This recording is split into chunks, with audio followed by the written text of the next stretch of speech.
Hey guys, we're back. Hi. And today we're going to make some hush puppies. And when you Not say... the shoes, the actual food. And when you say we... I mean you. Right. Yeah. Okay, good. So. Yes, so, when you're on keto, there's all these ideas about all the foods you can't have, and you gotta sacrifice, and you gotta live without. Well, not in the Berg house. Okay. Okay. Hush puppies. So these are simple, and they actually are, I think, they're really good. Well, normally hush puppies are made with corn. Corn, right. Let's see, what is this made with? Love. Okay. Wow. Do you know what I like about this? What? The salt. Yes. And Well, in the recipe, I don't think it says this, but at the end, I salted the tops of them because we like sea salt. So here's the thing, Karen. Yeah. What's the thing? Salt is important. Tell me the thing. No, salt is important. People actually, I think they're eating chips because they like the salt in it. Yeah, sure. So it's very important to hide the chips if someone is addicted to them.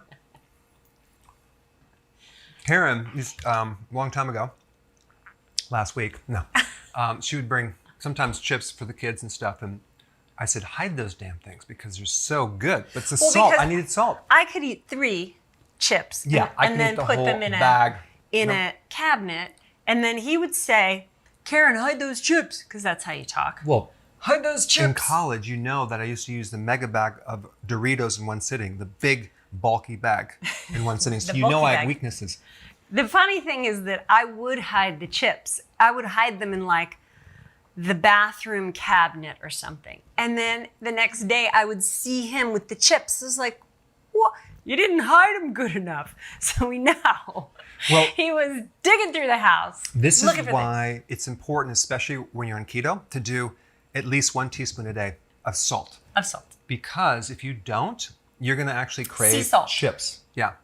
I don't know where it is, but it's basically salt actually will prevent keto flu, help weakness, fatigue, especially if you get muscle cramps, and the flu-like symptoms, actually. So but other people crave fat, and they use bread to scoop their fat, right, Karen? Yes. I have one question, burning question. What's that? How's the hush puppy? It was great. And another one. Okay. Yeah. All right, good. Well, let's show you how to make it.